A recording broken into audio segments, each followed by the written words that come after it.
Welcome to the Top Order podcast. It's the originals again on this week's show. We're going to talk about Australia's struggle and South Africa's continual rise.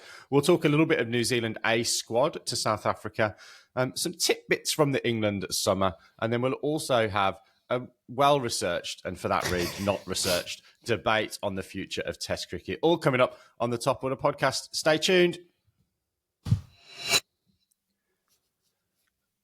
Well, boys, not the same quantity of international cricket going on as we've probably been accustomed to over the course of the last wee while. We have got some one-day internationals and white ball stuff, Baldy, up in the far reaches of Australia. This is the sort of off-season, isn't it, where you go and play in some big country towns up north and out east. Is that right? I don't know whether I've got my geography correct. Yeah, we're going to the Tropic of Capricorn this week, and the only thing better than cricket in winter is cricket in the tropics in winter. So to the top end we go at the top of the show. Yes. So we'll talk a little bit about that, and then we've got a little bit of a bag of licorice all sorts, haven't we, for the rest of the pod? Some different topics, which we'll try and keep coherent, but certainly no promises to be made on that. But let's start with this Australia team, Baldy. So, I guess my observation is you do try quite a lot of stuff in between the World Cup cycles, don't you? It's probably the nicest way of putting it. But, some strange personnel, some strange games. Talk us through what's going on in the tropics. Well, I think Australian cricket's gone a bit troppo in the top end, and for anyone who doesn't know what that means, is tropics can get to you. It can affect your mental state, and I think the thing that I've learned over the last couple of weeks is Australia have looked ashore or far ashore towards England and the emotional roller coaster that is baseball, and they've taken the tongs off the host, given their beer to the best mate, and said, "Hold my beer." Because anything that England can do from an emotional roller coaster perspective, we can do better. And we've taken the worst parts of baseball and we've turned it right up to 11 in an answer to the English trend of what I'm calling an emerging trend in Australian cricket called yo-yo cricket. In that we are at all points, even within the same game, at the top and the bottom of our performance. Look, it's a real Jekyll and Hyde series for the Australians because we've been in the T20s, we were awesome with the bat, terrible with the ball. And then in the one-day internationals, in fairness, we're also ordinary with the ball. But up until about 3 hours ago, ordinary with the bat as well. So I was preparing my notes. I was driving in the car on the way home from golf today, thinking to myself, well, what am I going to talk about this Australian batting lineup? And then I just sort of glanced down at my phone as it popped up on the notification on the car, and it said Australia passed 200 without loss. And so I had to make sure that I was reading that correctly. But look, it's very difficult to read, harder to pick than a broken nose, this Australian team, because they just put up such differing performances game to game and series to series that I have no idea what's going on with them. I mean, also the pitches are a bit, as Binksy's used licorice all sorts as a descriptive word there already. The pitches are a bit strange as well, a little bit spin, a little bit slow. But if we should sort of kind of highlight this around one person, doesn't this just lead or add evidence to the fact that Australia is good when Travis Head is good? Well, I think in the T20s it wasn't quite the case because Australia was good when Tim David was good in the T20s. And I think, if we've learned anything over the last 4 or 5 months, it's that Tim David needs to bat going forward for Australia for the rest of his T20 career. The lowest position he bats, as far as I'm concerned, is at number 5. I think he's our answer to number 4 going forward. And he is probably at the moment our best T20 batter. And certainly he's the most destructive T20 player we've got at the moment. But I take your point, Raj. Travis Head has had a lean series with the bat, particularly in the ODIs. Australia haven't looked like scoring more than about 190, and all of a sudden he gets going. And Australia have put up, a score that was described in the innings break as being 10 to 15 short, despite the fact that we made 431 for 2. So, and the wickets in Cairns, that's the same wicket they played on in game 2. Right. And so I think that they've had the heavy roller on it. Maybe the day-night conditions, it's a little bit less juicier in the afternoon than it was during the day games in the morning.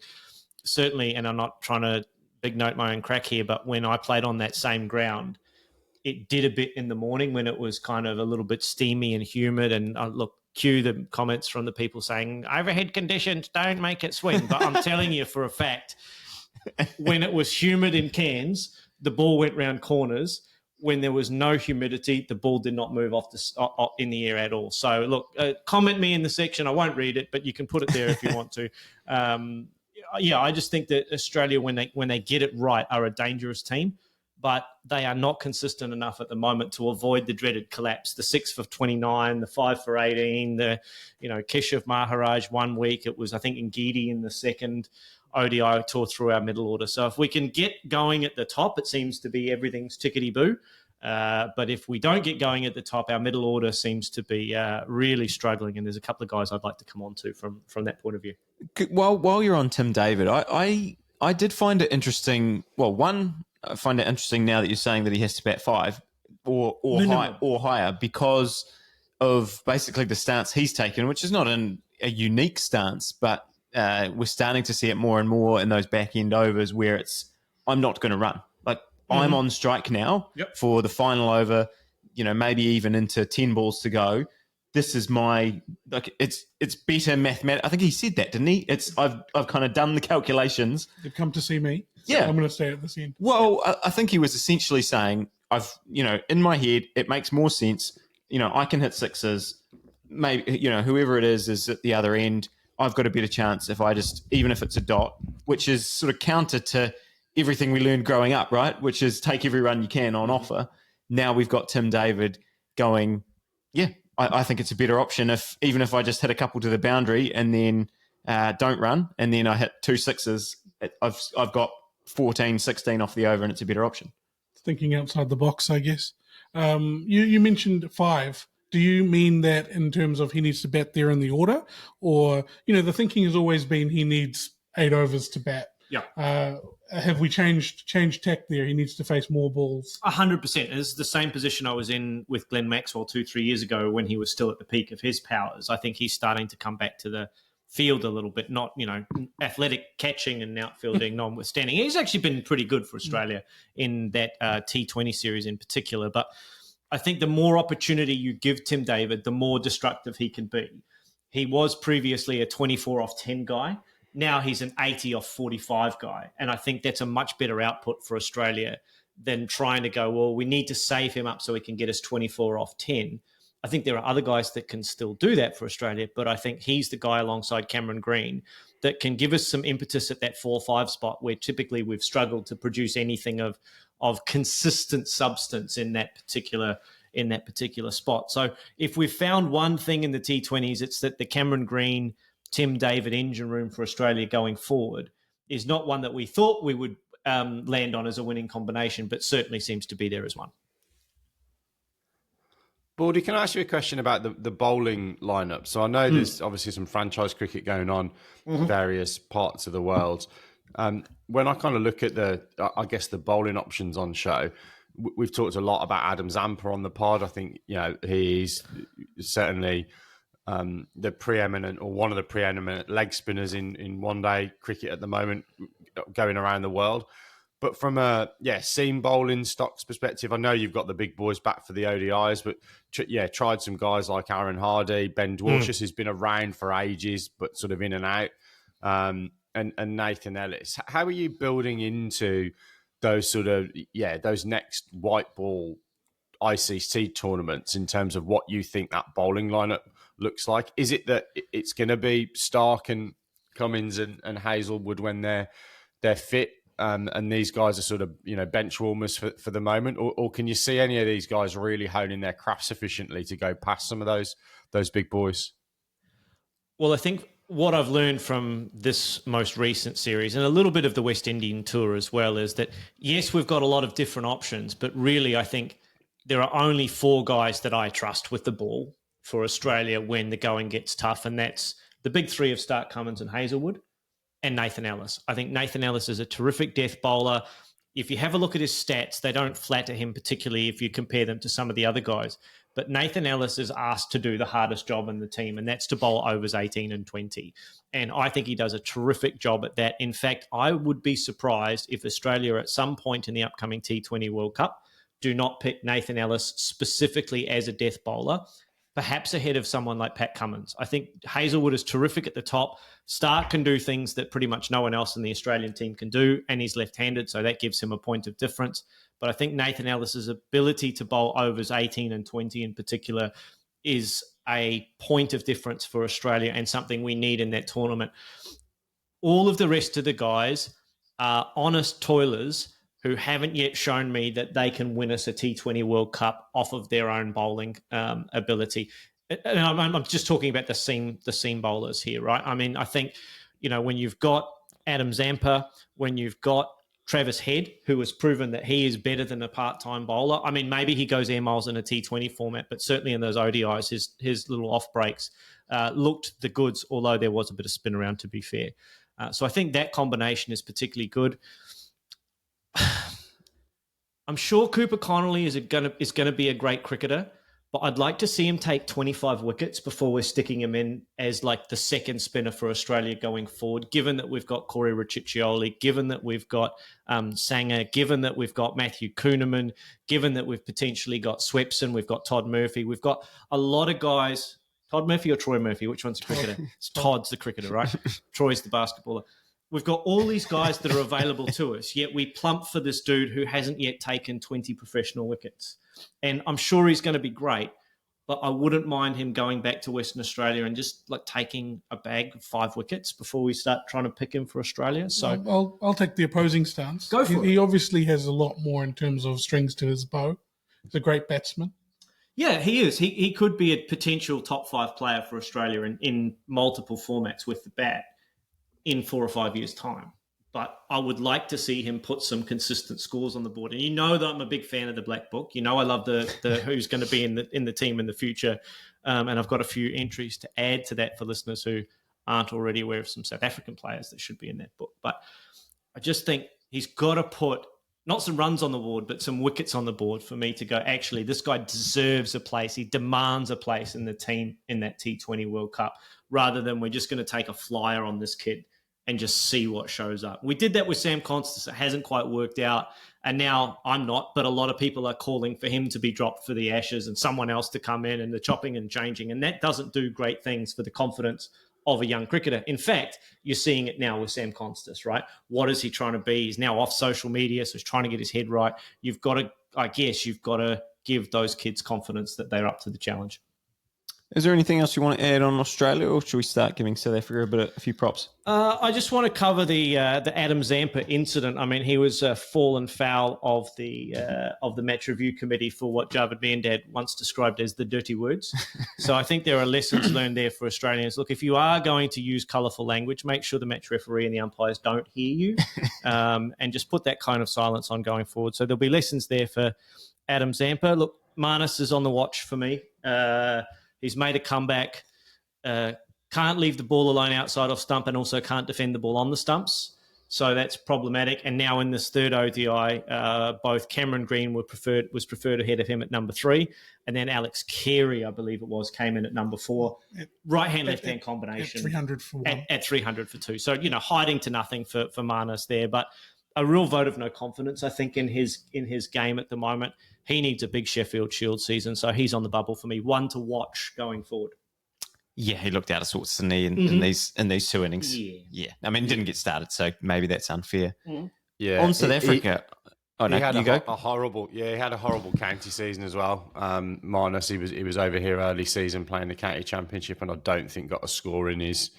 He might have only played 4 or 5 games for Glamorgan, but yes, I'm licking my lips if he's in that Ashes side. That's for sure. Look, he's in Struggle Town, boys, and if he's not the mayor, then he's at least on the city council. So he's got to get himself into some early season form. So his form at the Gabba in September, October, November is super important for him to try and get back into that Australian side, because there's already conjecture about who's going to open, who's going to bat 3.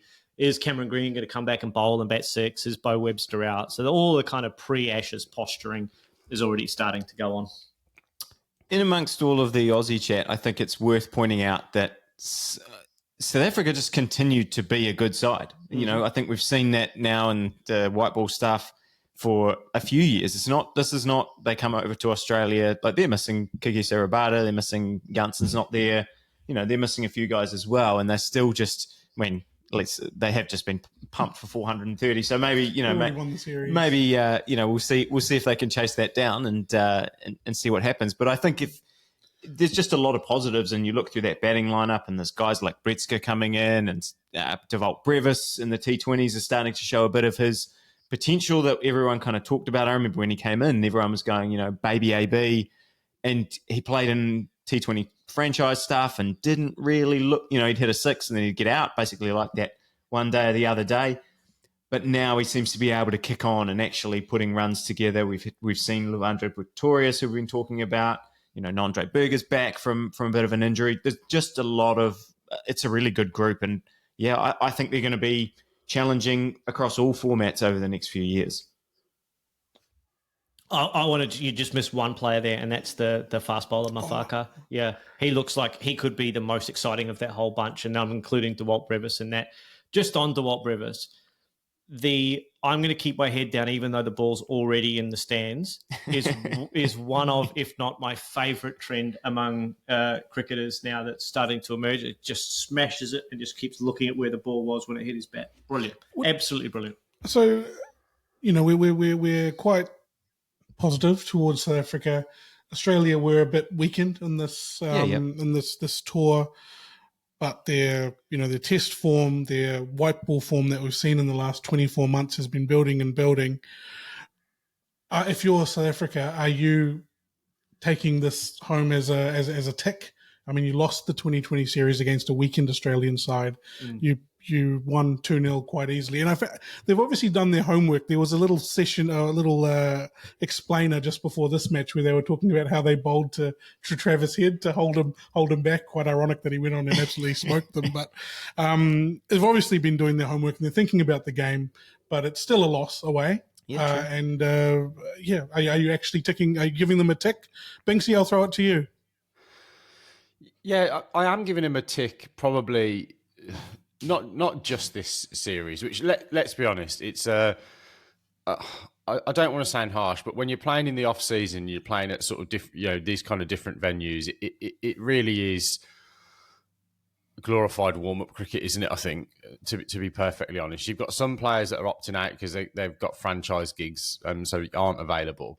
But I am giving them a pass, and I also think over the course of the last 12 months, we've got to give Shukri Conrad a hell of a lot of credit for, I think, the way that he's managed the resources that have been available to him.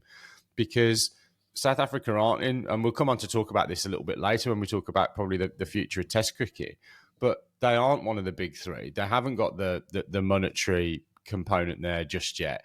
The SA T20 might help them in that regard a little bit. But he's doing a fantastic job, I think, of player ID. I think he's obviously got Baldy's black book off him at some point. Probably a big money signing was that. But he's marshalled that really, really well. Obviously won the ICC World Test Championship, which was a bit of a watershed moment as well for that team getting over the line in one of those ICC events. So. Yeah, I think that they are going to be a force to be reckoned with over the course of the next 4 or 5 years in all formats. So I genuinely think we've got that. We've got that emergence of a powerhouse nation that I think are going to do some special things on the world stage over the course of the next 4 or 5 years. So yeah, pass for me. Big tick for me is that they've identified long-term successors to Klaasen and Miller going forward. Right, Stubbs. I don't know how old Stubbs is, but like at the very least, Pretorius and Dewalt Brevis. Rickleton, like big. Bretzka's been big, a couple of back-to-back 50s. Well, no one's made 4 back-to-back 50s, back-to-back to start an ODI career ever. So Bretzka's the first. One of them was that 100 against New Zealand. That was 100. That was a big 100, 150 or something like that. So, like, he's on a roll to start his career. I mean, all of this stuff, right? Teams are going to figure these guys out to a certain extent. They're going to plan for them better as they see them more and more. But from a succession planning point of view, Conrad has done a tremendous job at identifying who's going to take up the reins as some of these big name players start to fade away or start to pick up a few series of injuries like we have seen with Bravuma of late. So, look, big tick for mine. Big tick. I just have one more thing. I know we've moved off Australia, but I remember in the last pod we had at the end there, Baldy threw a little nugget out there, and he said that Mitchell Marsh was fighting for his spot for the T20 World Cup coming up as captain. How would you rate him? I mean, obviously he scored the 100 today. I'm not trying to grind your face in that. A bit of recency bias, but obviously he has scored a few runs this series. He got a 50 in the last 2020 and an 88 in the... Yeah, he's been building. He's been building. So started off the series slowly from memory and has just started to build up and build up and build up. So he's starting to round into some form, a bit like Cameron Green did in that test series against the West Indies, sort of just built and built and built on a base and has sort of increased his performances. And now, like Cameron Green, what did he get, 100 and something today off 55 balls? So both of those guys are starting to build towards something from a consistency perspective. And really from here to the T20 World Cup, all I'm looking for from Australia is some consistency in some of their performances from a batting perspective and to avoid the 6 for 20 collapse. Those are the two things that I'm looking for going forward. And Marsh is starting to build on those scores, which is a positive sign for me. Awesome. Let's move on. Stu, you've been licking your lips for this for weeks and weeks. We've got some genuine New Zealand cricket news in an announcement of an A squad to South Africa. Very, very young squad. I'm not sure that anyone's going to be able to drive the minibus on the standard insurance. They're going to need to pay the under 25 driver excess. And might actually struggle to buy some beers at some point, the youth in this squad. But do you want to... joking aside, there is some experience in there in terms of, players who have played for the Black Caps. But you must be quite excited about this bench strength that's been picked for this squad. Yeah, I think you've just nailed it there with that bench strength. I think that the most exciting thing, sometimes you see these A tours and they feel like they're kind of rewarding certain players sometimes for longevity, or they don't feel like a development tour in some ways. It seems like the last two tours that New Zealand have sent players on, there is actually something for all of them to play for. Every single one of the players in that lineup. I mean, we look at the batters, there's guys like Rhys Mariu, Nick Kelly, BJ Jacobs, Dale Phillips. Those four batters are seen already as the next kind of 3 or 4 in different formats off next cab off the rank. Mitch Hay's there as the keeper. We've got Muhammad Abbas there as your one of your all-rounders, and someone like Josh Clarkson who's been around the mix as well. We've got the seamers. We've actually taken guys that were in and around that Zimbabwe tour. So Foulkes is going, Matt Fish is going, Ben Lister, who was brought into the squad, who is someone that New Zealand cricket has always been very high on. Ben Lister. I remember reading an article, maybe even 12 months ago, where an interview with Paul Wiseman, who has been in and around the New Zealand high performance for a long time, and he talked about Ben Lister as someone that they were looking for, a left arm seamer. Like, it's something that New Zealand hasn't really had since Trent Boult.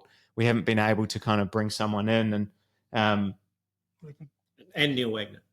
Well, okay. I'm meaning, If we forget Neil Wagner, we're not forgetting Neil Wagner. Trent Neil Boult and Neil Wagner is not the forgotten man of New Zealand. Similar cricket. times. Not Trent forgotten. actually outlasted Neil in terms of when he last played for New Zealand. So I just don't want to. Don't worry, I haven't forgotten Neil. Not at all. But it's something that we haven't really had those next guys off the rank. So all three of those are kind of fighting for, who's going to take up, who's going to be the prominent seamers, who is the next one off. And then even we've got, Eddie Ashok and Jaden Lennox probably in the spin camp going, who's going to step up once guys like AJS Patel move off the scene, once someone's kind of vying to be the number one spinner. And I know we've seen Santner do a very good job in past 12 months, I guess, particularly in that series against India.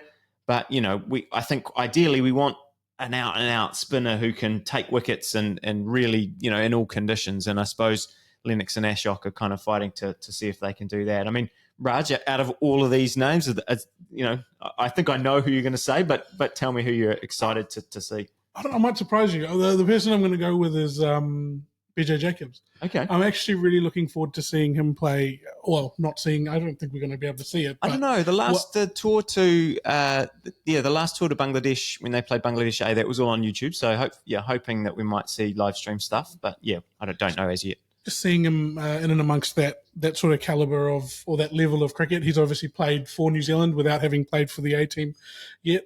I just want to see him at that level. You know, there's sort of stories around club cricket and how good he has been in that scene, and I'd love to see what he can do at this level. And because I think he's one of those talents that is a match winner. If he goes out and he gets on a roll, we win. So that's what I want to see what he does. Well, I'll throw it back to you, Stu. You must. I know you want to pick them all. How about a couple? Well, I mean, look, I actually think the bowling is the most interesting. What I like about this series is, and the fact that our A program is starting to build up again, is when I look at. I was talking to a mate a couple of days ago, and he basically just said to me, "I hope everything is targeted to that 4-test series we've got against Australia in about 15 months, 18 months at the end of the year, at the end of next year." So when you look at that test batting lineup for New Zealand, we've got a whole bunch of different, we've got a whole bunch of players vying for spots. We talked about Conway and Young, and hopefully Williamson will be back in the mix for all of those positions. Latham will be back from injury. But then, you've got, they're all 30 plus, right? All of those players, we need this next cab off the rank. We've got some batters there. And then it's the same with the bowlers. Matt Henry is going to disappear at some point. We hope he'll go for the next few years. We've got Will O'Rourke. And then we sort of got a whole bunch of players with Nathan Smith and Jacob Duffy and now Zak Foulkes and Matt Fisher and maybe Ben Lister, all kind of fighting for spots. So we're starting to, as Binksy said, there's a bit of bench strength, but I want to see who pushes to say, this is my spot, out of all of this stuff. So, yeah, I think, I know I have just named the whole squad again, but yeah, I really think out of those three bowlers, how much time I have for Zak Foulkes. I want to see him again go over there. They've got 3 ODIs, 2 tests. Go over there and be the number one seamer again and just dominate that series. And Eddie Ashok, when he came on the scene, we were very hot on him. I mean, we're still very hot on him, but has he cooled off a little bit in terms of what you were thinking about him? I mean, he sort of just hasn't. There's been a few different factors why we haven't kind of seen the wickets that we might have wanted to see from him.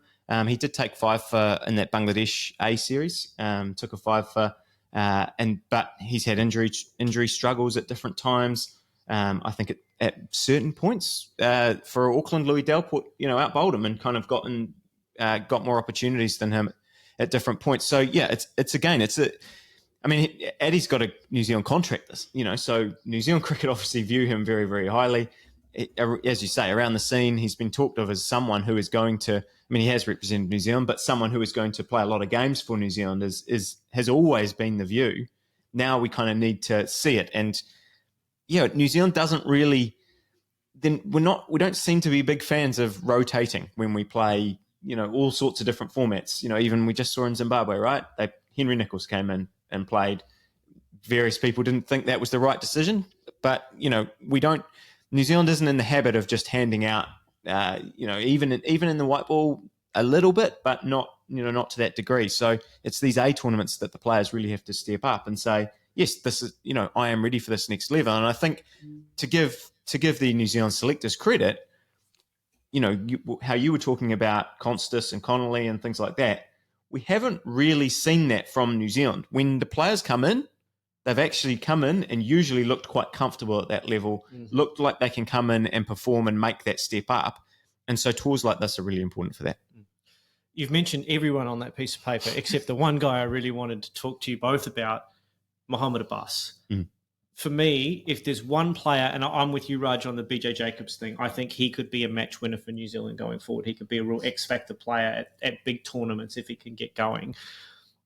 In terms of the succession plan for New Zealand, I actually feel like the bowling waters are a little bit less murky than the batting waters in terms of who's going to step up going forward. There's lots of names on the sheet, but the one I really want to see step up and dominate the opposition in that A tour and prove that how many balls to get that 50 on debut off like 22 balls or whatever it was, that is an indicator of future success and future consistent success. So he's the name that I'm really looking forward to step up and dominate that tour, if I could borrow an ESPN phrase. And Binksy, Daniel Flynn's the coach. Be excited to see that. Yeah, I was gonna come off mute and mention that, and I think that's look, I think it's good to have someone that's probably encountered a lot of the challenges that some of those guys are gonna face, sort of being able to break your way in as a young player to the lineup, and I think ultimately, some succession planning from a coaching perspective as well, because I think when Gary Stead obviously didn't continue as coach, it was kind of like who's gonna be the next cab off the rank, and I think you've got to build that either in your domestic cricket or with your A cricket, your under 19 cricket. So nice to see him back involved, and he's got his Northern Districts mate Graham Aldridge assist him as well. Fond memories of him absolutely nailing me in the box in my first game of club cricket in New Zealand. My left-handed batting partner told me he was going to swing the ball away, and as it thudded into my box, he went, "Oh, sorry, I meant away to me, into you." I was a bit sore. But yes, very, very nice to see Flinny as the coach. Are we going to move on, Stu, or have you got anything else that you want to cover?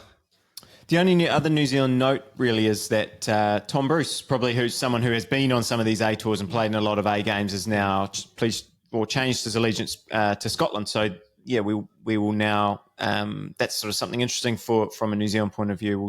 I hope he gets the opportunity now to play in a few international tournaments, and we kind of get to see what he can do at this part of his career. He obviously had a few T20s for New Zealand, never really was able to kind of nail down that spot. Then had some incredible years at first class cricket, but because of the Daryl Mitchells and Henry Nicholls at the time, and that middle order coming through of Ravindra and all these other guys that we've just mentioned, never could break it back into that New Zealand side. So we'll see what he can do for Scotland. Awesome.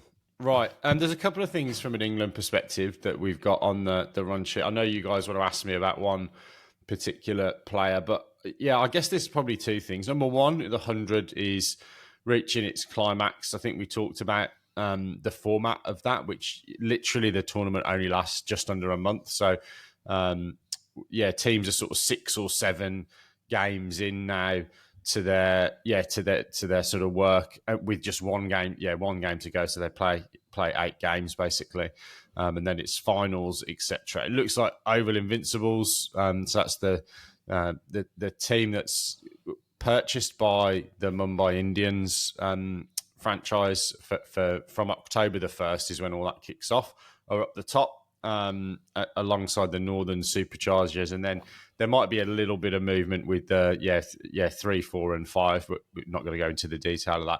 It's been cracking to watch. It reminds me, to be honest, of when the Big Bash, I think, was getting it right in its early stages, Baldy, for you particularly as an Australian, when the marketing was spot on, the games had that appointment to view. There was, double headers at the appropriate time.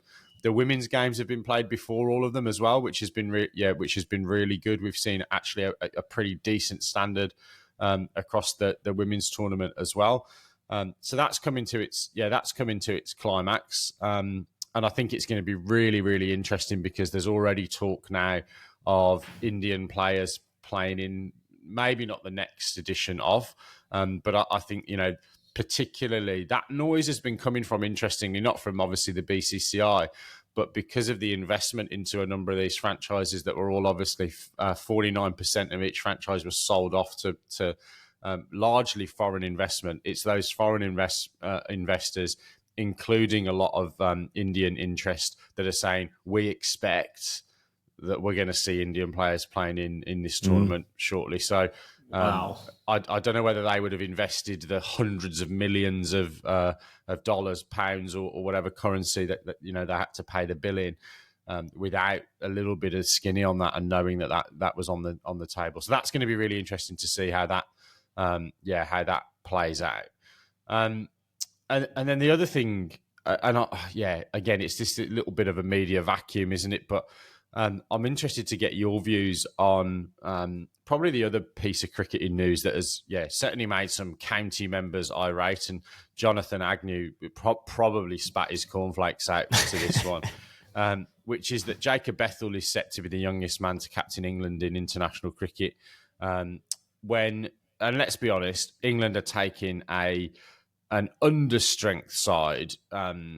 So we played one-day internationals and T20s against South Africa at the end of our summer here into September. We then have a little jaunt across to Ireland to play just T20s, and Jacob Bethell has been named the captain of that side. I guess coming back to the conversation around Cooper Connolly, Cooper Connolly's got, I think, 13 wickets in professional cricket. Jacob Bethell, obviously not a wicket taker, but hasn't yet scored a professional 100. Has spent a lot of time mixing the drinks, and a few former England players pretty unhappy that they don't think this captaincy has been earned. Mountain or molehill, guys? From a neutral's perspective. Well, my take on it is molehill. I'll take the molehill side.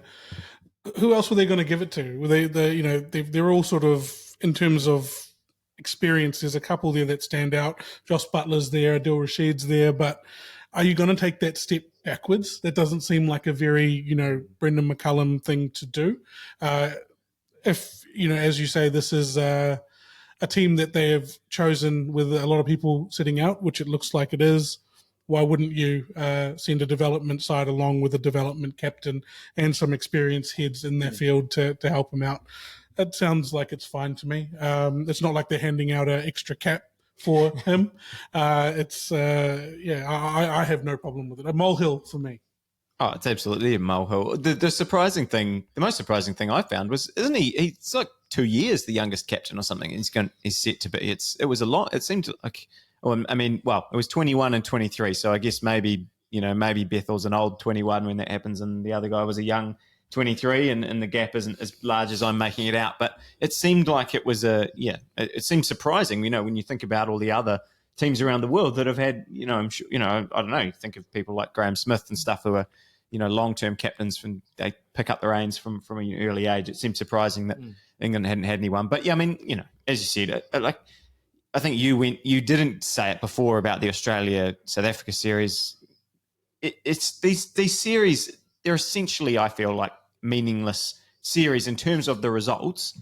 They're about development. They're about building to your next cycle. They're about trying to go to places and tick boxes, or not necessarily tick boxes. They're about who is going to stand up and demand spots for these major tournaments, for whatever we've got building up toward, whatever we're working towards, who is going to show and take the positives out of that. And, Bethel's someone that they seem very clear in the England hierarchy that they see a lot of potential in him, and giving him some more responsibility, I think, see how he handles that. That's not necessarily to say we think you can be a future captain. That's to say, like I said, here's some extra responsibility. How do you then work around in the squad? How do you manage the other players? How do you do this? So I think it's more information finding around some of those players. And I don't see any harm in it. Binksy, what's your view? My view is it's just a way to fill a bit of empty newspaper space, to be perfectly honest. We have international football friendlies where we pick squads of 30 and 23 of them get onto the pitch at some point, and the armband gets passed round more than a bottle of Sambuca at a wedding. So I don't know. I think it's mountain out of a molehill, to be perfectly honest. I'm surprised in terms of him being picked, because I think that there was a couple of options in there. So I think Phil Salt, I'm pretty sure he's done it before, the captaincy, and oddly, he's captaining the Manchester Originals with Josh Butler in the side, and where Jos Buttler was fielding at mid-off and Phil Salt was keeping wicket for England when Buttler was captain. Their roles reversed now. Butler's got the gloves and Phil Salt's standing at mid-off captaining. So they had a couple of options in that squad, I think, for players that probably could have been more aptly described to have earned the right for the captaincy armband for this little tour. But yeah, I don't think it's a big deal. The only question mark I have is that setting up Jacob Bethell in the best way for him being on the plane for the Ashes, and he will be on the plane for the Ashes in November. Would he be better off playing some T20 cricket for England at that point, or would he be better off playing some county championship cricket at the end of the season and basically getting as much red ball cricket as he can? And the views on that will differ, right? And England will be saying, makes no difference. But the purists and certainly some of that, that press pack, particularly if, he ends up playing that first test in Australia, in Perth, are going to be talking about, well, he hasn't played red ball cricket for 19 months, so it's a travesty. We've got to be careful because we're very, very good at building up these young players and then scything them down, particularly in the media. The other name I saw in a few squads that I didn't know much about, Sonny Baker. My very brief look at him. The words 90 miles an hour kind of popped up again. So another sort of speedster in that mix of English fast bowlers. What can you tell us about him? Yeah. So what I can tell you about him from what I've seen of him over the course of the summer, he's a 3 format player. So he's played some limited at the moment first class cricket, but he's got a fifer in first class cricket, which is good. He's no Shoaib Bashir. So look, I think he is bowling in and around that kind of 90 mile an hour mark. He's probably consistently at sort of 87, 88 miles per hour. I don't know what that is in kilometres, but sharp enough. Skiddy, brilliant, really, really good bouncer, and gets a little bit of a way shape as well. And I think what I've been most impressed with is just his attitude and the way that he's got sort of really positive body language. When I've seen him then interviewed, he sounds like he's, a really switched on, intelligent young lad. I think he will be not only added and has been added to that battery of quicks that England are trying to build. I think, particularly if he continues in the form that he's been in the 100, he had a brilliant game for the Originals against the Northern Superchargers, where he's got David Milan out at the top of the order, ex England player, and bowl really quick. So I think he's actually probably gone past in the pecking order the likes of your Matthew Pottses. He's certainly gone past. I know it's not the same sort of bowler, but he's probably gone past your Sam Cook. So I think he's gone sufficiently up the pecking order this year. I really like him, and just hope obviously he can stay injury free. Would be what I'd like to see. Interesting. Yeah. Right. We're going to move on to a section that could be brilliant or it could be shit. Let's be honest. But we've got a couple of big things coming out in the media, and I'm sure we'll have a bigger debate on this at some point. But we were talking about sort of the big three and how would we fix Test cricket, and how do we make sure it's going to be equitable and all that kind of stuff, and we've done that sort of over the course of a number of podcasts. But Australian cricket CEO Todd Greenberg has come out and essentially said that Test cricket could bankrupt nations, talking really about I suppose the distribution of that wealth, and wants quality over quantity prioritised across a red ball cricket fixture list. And to give some of the context around this, I think CricViz had put together some sort of stats on this, that this year has seen the highest number of test matches played going back to 2010, I think is the stats that they've got there. So 53 test matches played this year.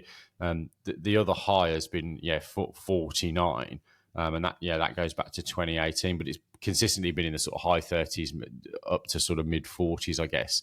So lots more test cricket. We've seen, for example, the Ireland cricket CEO coming out and saying how much of a loss they make on having to host or hosting test cricket. We talked about Zimbabwe obviously not being able to afford to tour England, paying for them to come over and play. So it's I don't think we can position it necessarily as two sides of a debate, but recent history has probably given us that we've either got, do we want everybody to play it and make it accessible and it might need to be subsidised, or should it be, a scenario where we're maybe not seeing some nations play Test cricket because of the financial component? What do we think, and what are our individual positions on this, I guess, at the moment? The quote that from Todd Greenberg that I thought was really interesting was, I don't think everyone in world cricket needs to aspire to play Test cricket, and that might be okay. And when I first read that, I was like, well, that sucks. Like, surely, we'd just spent all that time talking about how, wasn't it kind of cool to see Zimbabwe back in Test mix, obviously but then on the flip side, it wasn't that cool because they didn't perform very well. But how do we sort of grow that? Because I guess in our minds, we were talking about it as that everyone should want to play Test cricket. And I still sort of feel like we want to see Test cricket. But then in seeing this, I was like, I don't know, maybe it isn't a good thing. But I guess from my point of view, I feel like probably the four of us talking here, we've got England, Australia, New Zealand are our sort of three main areas, and then India is obviously another side that we see a lot of. Test cricket's quite strong in those areas in terms of support. Like, everyone wants to see Test cricket. We've just seen South Africa win the World Test Championship. I'd love to know if you're listening along, watching along, I'd love to know what Sri Lanka fans, West Indies fans, Pakistan, anywhere else around the world where you can go and you can go to a test match and there seems to be no one in the crowd, and sort of sometimes the broadcasters don't even, when New Zealand tour, aren't even that excited about picking up the games. So, I think Pakistan, it ended up on YouTube or something. We've gone on some tours where, they're not even really being picked up by traditional sports broadcasters. So if that's the case, I don't know. Maybe this is an option. It kind of got my wheels spinning. Like you said, we haven't kind of done the deep thinking on it. But I don't know. Where are you guys at? The visceral, we should all be wanting to play cricket, and I don't want Test cricket to become 4 or 5 nations, 6 nations, a top tier, and then everyone else never plays Test cricket again. Makes me feel sad, but I don't know what the other solution is what I'm struggling with. Yeah, for me, it's an interesting one because, the sort of statement in that article that you linked was, countries are going bankrupt because of Test cricket. I think that there are some boards that have been held on when perhaps they should have gone away and looked at what they were doing. The example I use is the sort of West Indies Cricket Board. That was a bit of a basket case of an administration at one point, and you had people not getting paid. Players had a whole heap of discontent with the board, so didn't want to represent the team. That board probably needed to restart, to spend some time away from it and come back strong. I don't think it would affect their cricket. I think that they've got a strong enough base in their localities that they would come back stronger than ever, but they had to be told that this is not going to be accepted going forward in the long term. South African cricket was another great example. They went through a massive period of I'm going to use the word tumultuousness, but I don't think that, I'm not sure if that's applied properly. But they actually have gone and sorted themselves out, and they've done that behind closed doors a little bit. Haven't had full transparency, but they are now getting the results on the field, and we know that you can't get results on the field without the results or without those results coming from the front office, back office first. So there is the ability for those teams to sort of sort themselves out and come back. The problem I have with Todd Greenberg's statement is that if he was the CEO of a different board, the statement would have been almost polar opposite to what he said. And, that's actually okay, because he has to look out for his country and his cricketers and his team. And, it's not cheap to pay Australian cricketers at the moment, or Indian cricketers or English cricketers at the moment. So he's got to do what's best for him and his board. I understand that. But it's not up to us or even the individual boards to have a stance there. The ICC needs to have a look at the funding model, and there's a lot of stuff out there around which boards get money and sort of why, and there needs to be some more equity in that if you want to see some more equity on the field. And I don't know how to fix that. I'm sorry. The fix is not an easy solution. My initial fast brain reaction, having not heard or read that comment until you mentioned it on this podcast, is two things. One, that comment smacks of privilege.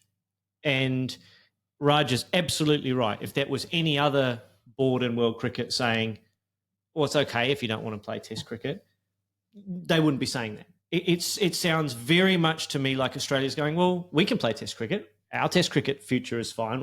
We're financially sound, but if you don't want to play Test cricket, that's okay. You don't have to play Test cricket. So I really reacted emotionally very, very poorly to that comment, because it doesn't resonate with me as an Australian.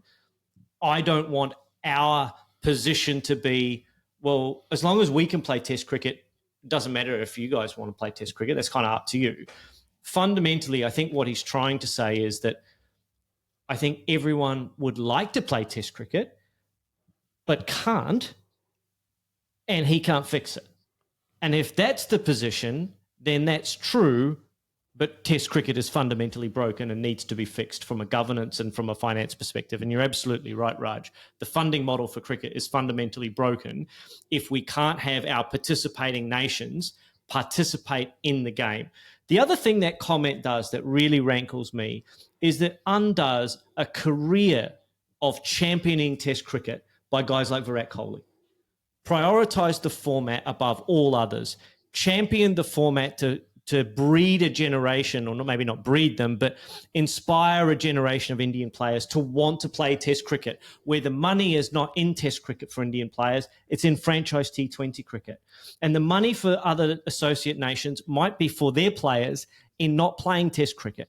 Comments like that undermine the long, hard work that advocates of Test cricket have put in to try and champion the game in the face of growing schedule pressure, financial pressure, governance pressure, all of those things conspiring to elevate the nature and the riches of franchise domestic cricket, which is a great thing for cricket globally. But my initial fast brain reaction to that, and I've not thought about it or prepped anything for this segment, is that is a very undermining comment and not something that I would want my board of directors or my governing body of the cricket nation that I support to be championing as a position for them. Yeah, but I can see your mind spinning, Binksy. Yeah, so I think I agree with everything Michael has just said, to be perfectly honest. I think there's a question mark here around who is Test cricket for, and I think if you ask the players, do you want to play Test cricket? I think that comment's really, really patronising for him to say, it's okay if you don't want to aspire to play Test cricket. I'd like to again know some of the sort of thoughts from players that are in that process of sort of coming up through the game. Is their aspiration to play Test cricket for their country, or is it to play high profile franchise cricket? And we've seen a few players, pledge their futures more to franchise cricket, and then we've also seen players pledge their futures more to Test cricket. But ultimately, it isn't for the players, is it? The game is bigger than that. It's for a wider audience. the comment that he made around, it's okay if I'll read the quote so I don't get it wrong. I don't think everyone in world cricket needs to aspire to play Test cricket, and that might be okay.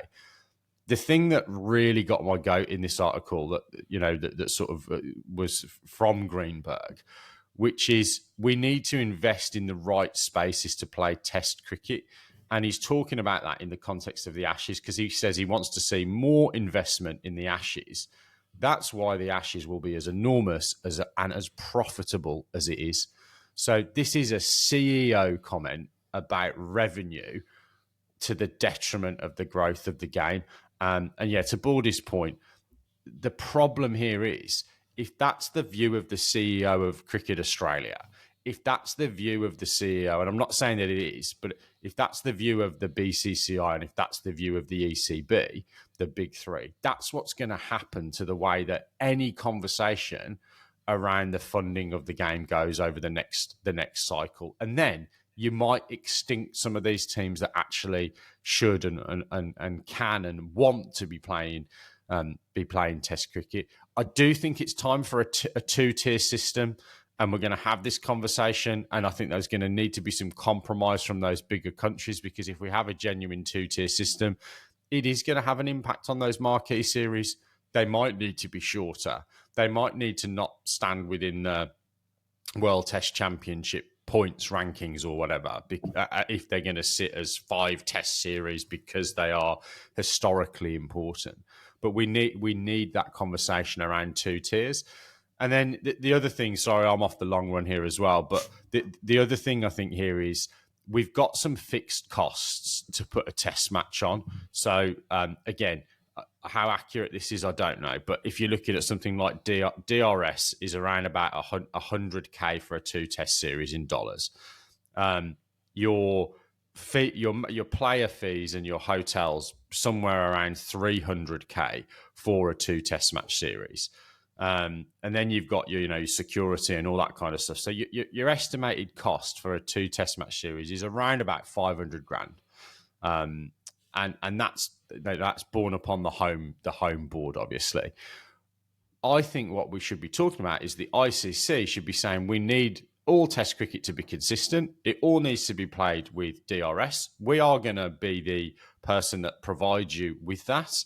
And we will retain a portion of that, and we will pay for that, and we will put that on whatever the schedule is and whatever the whatever the sort of the tiers of Test cricket are, because that doesn't change whether it's England or Australia or Ireland or Afghanistan. It's the same cost. So I think the ICC have got to really take a stand. But in order for them to be able to do that, they're going to need those big 3 nations particularly to be a little bit more philanthropic about the way that they operate for the good of the game. I didn't like his comments. He wouldn't be on my dinner party guest list, and that's not just because he's Australian. I will just quickly say that I think Raj's point about the boards is very, very important here for the other boards and for the fans outside of that big 3.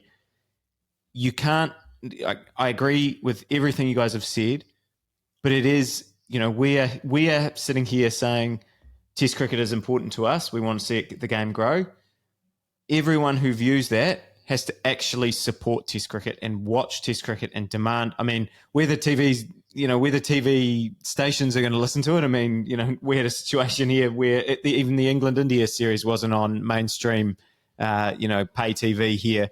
And so we had to find alternative methods to watch that. But, I think it's on people on boards and on the fans in those other countries. And to give New Zealand credit, I think they've done that incredibly well over the past couple of years, that Test cricket is now just about sold out on, and for the incoming tours. They're doing a very big, push now even for our home summer about getting tickets for all the games, getting people out and going to those games, because if they want to have a 2-tier system and you want cricket to grow in Sri Lanka and in Pakistan and West Indies, wherever, but nobody goes to the Test matches in those games and nobody wants to put them on TV, nobody gets eyes on them when they are on TV, then how can you justify saying they are worth the investment. So I'll say this. We had this same blinkered view, eyes shut view of what cricket was like in women's cricket 15 years ago, right? It doesn't make any money. No one's going to watch it. The product's not as good. No point, right? Nothing we can do. It's just like it's not good enough. We're not going to watch it. That was the view 15 years ago. It was wrong then. It's even more wrong now. Women's cricket is thriving, with the exception of Test cricket, because they don't play nearly enough of it. Why? Because the economic model says, well, it's not going to make any money, so we're not going to play any games. We had that same misanthropic view about, I don't know if I've used that word correctly, but I'm going to throw it out there in the universe anyway, of women's cricket 15 years ago. Women's sport has gone from strength to strength in the 21st century because we broke the glass ceiling of no one's going to watch it. It's never going to make any money. The most popular sport in America right now is women's basketball. The most popular growing sports in Australia are women's participation sports. It is going gangbusters. The NRLW is going from strength to strength. They're talking about expanding franchises right, left, and centre. They're talking about growing the size of the squads because so many women are joining a well-run sporting organisation and a well-run pathway system because, one, they've managed to figure out the economic model can grow and they've invested in that growth. If cricket is to survive as a game, there needs to be a structure where the making of money through franchise domestic T20 leagues, just as it is in football, is funneled into hopefully a better governance structure than it is in football, but a governance structure that supports the growth of the game for every nation, not just for the ones who have all of the money and can self-fund them, their own, test series or what have you. If we don't adopt that view, test cricket will die eventually. We, as custodians of the game, as fans, as people with a tiny little voice on a pokey little podcast that thank you for listening, by the way, everyone who does, but a pokey little podcast, it is on us to protect the game of cricket, not just T20 and not just the 100 or the Olympics or whatever, but the entirety of the game. And if Test cricket is not part of the future of the entirety of the game, then we've lost something very fundamental that's dear to all of our hearts. So this cannot be the answer going forward. There has to be a better way. And as you say, Stu, it is on us as fans to vote with our feet. If we want to see Test cricket, go and watch Test cricket. Pay your $15, your $20, your £100 at the gate, whatever it is. Go and watch that game that your team is playing. Make it worthwhile to have Test cricket on in your country. Because if we don't, then Test cricket will wither on the vine. Yeah, Baldy, I agree with a lot of that, but I do think that the conversation around going to the ground is not the only thing. 100%. It is the ability to engage with it digitally, and I think that that's going to be where the money comes from ultimately. The money's not going to come from ticket sales. I agree. And I think, yeah, we're coming back to that conversation around boards. New Zealand, in a lot of ways, is sort of a really, really good blueprint. New Zealand could have continued to have, probably 2/3 empty rugby stadiums hosting Test cricket. That they've made a deliberate ploy over the course of the last 10 years. And I don't mean this to sound patronising, but you've kind of taken cricket to these sort of boutique venues, the Bay Oval and Hagley Oval, where you're only going to get 5,000 or 6,000 in at a max, but you are going to get that many people come in and watch, rather than have it at Eden Park and have 3,000 or 4,000 people in a 50-seater stadium. And that is because you do have some of that sporting infrastructure. Pakistan, Sri Lanka, I can't talk as knowledgeably about that, but I don't necessarily think that they would have that same level of infrastructure to fill those those grounds. The same in the West Indies as well. You've got some of the infrastructure, for example, for the World Cup that's still being used, but even that's tired now because that World Cup that they hosted and built some of those new grounds for was so long ago. So it is on the individual boards, I think, to find a way to make it accessible and profitable and all those kind of things in their own country. And that's what New Zealand have done very, very well. And Australia and England have obviously got the benefit of they will sell out, Test cricket. You cannot get a ticket for love nor money in England for the first 3 days, certainly, of any Test match, almost regardless of who the opposition is. That's not the same around the world. So I think that there's going to be a helping hand needed to be given to a vast number of those teams that should be playing Test cricket. Good way to read it. I'll tell you what, we'll do some research on this and come with some numbers next time, shall we? Imagine how long we could talk if we actually knew what we were talking about. Yeah, but Stu, I think it's important that look, when you get brain dead comments like that from someone that should know better, I just think it's obviously got everybody's hackles up, hasn't it? Because certainly got mine. Like honestly, I've not researched any of that, and that pissed me right off. That comment pissed me right off. I tell you now. I've been grumpy with him since 2005. So. He's not. He's got track record. Yeah, so nothing surprises me. He's not on any of our Christmas lists as league fans or as cricket fans. There's an NRL link, is there, with Mr. Greenberg? He used to be the CEO of the NRL. Oh, right, okay. We didn't like him then either. No, not particularly, to be fair. Okay, well, we'll get him on the podcast for his right of return. I'm sure he'll be well happy to come on. All right. Well, we will be back in your feed. This time next week. Not quite in time, I don't think, for the culmination of the 100, but there's probably some other cricket that we can talk about. But for now, it is good night and God bless from us all here on the Top Order podcast. We'll see you soon. Good night.